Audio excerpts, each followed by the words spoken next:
ব্ৰহ্মপুত্ৰত পানী বহাত চৰ অঞ্চলসমূহ প্লাবিত চলিছে উদ্ধাৰ অভিযান। ব্ৰহ্মপুত্ৰ নদীৰ পানী হুৰাহুৰে বহাৰ ফলত বৰপেটা জিলাৰ চেঙা সমষ্টিৰ চৰ অঞ্চলসমূহ প্লাবিত হোৱা দেখা গৈছে। পানীৰ সোঁত বৃদ্ধি পোৱাৰ ফলত অঞ্চলটোৰ প্ৰত্যেকটো ঘৰ পানীত বুৰ যোৱাৰ পৰিস্থিতি হৈছে। প্ৰভাৱিত অঞ্চলৰ ৰাইজৰ সহযোগিতাৰ বাবে উদ্ধাৰ অভিযান চলাই থকা হৈছে। চেঙা ৰাজচক্ৰ ICSK কচেৰুদ্দিন আহমেদ, গুমাফুলবাৰী গাঁৱৰ প্ৰধান ইমান খান, বালাপাৰা গাঁৱৰ ভাৰপ্ৰাপ্ত গাঁও প্ৰধান জাকিৰ হুছেইন, পাপন তালিকদাৰ, বালাপাৰা 3 নং ৱাৰ্ডৰ ৱাৰ্ড মেম্বাৰ হানিফ আলী আৰু গুমাফুলবাৰী 6 নং ৱাৰ্ডৰ প্ৰাক্তন মেম্বাৰ চাহিফ আলী উদ্ধাৰ অভিযানক তদাৰকী কৰি আছে। তেওঁলোকে ৰাইজৰ সুৰক্ষা আৰু সাহায্যৰ বাবে সদায় সজাগ হৈ আছে। কৰ্তৃপক্ষই ৰাইজক সতৰ্ক আৰু সজাগ থাকিবলৈ আহ্বান জনাইছে।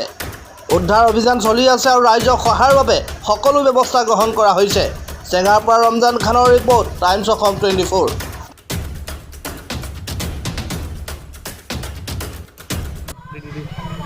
আজি অসমৰ যিটো বান পৰিস্থিতি, এই পৰিস্থিতিৰ ওপৰত নিৰ্ভৰ কৰি আৰু প্ৰাকৃতিক দুৰ্যোগ আৰম্ভ হৈছে। এই দুৰ্যোগৰ ওপৰত নিৰ্ভৰ কৰি চেঙা ৰাজচক্ৰৰ বিষয়া মহোদয়ৰ নিৰ্দেশ মৰ্মে মই কচেৰুদ্দিন আহমেদ, চেঙা ৰাজচক্ৰৰ ICSK আৰু লাটমণ্ডল হয় আৰু ৰাজচক্ৰৰ অন্তৰ্গত গুমা, ফুলবাৰী, বালাপাৰা,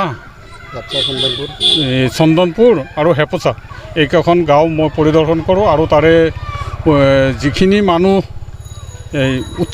উঠাব লগা আছিল, বানপানীত আবদ্ধ হৈ আছিল, সেই মানুহ আৰু গৰু ছাগলী আমি উদ্ধাৰ কৰি স্থায়ী কেম্পত আমি জাগাত ঠাই দিছোঁ তেওঁলোকক। এতিয়া এইখিনিয়ে।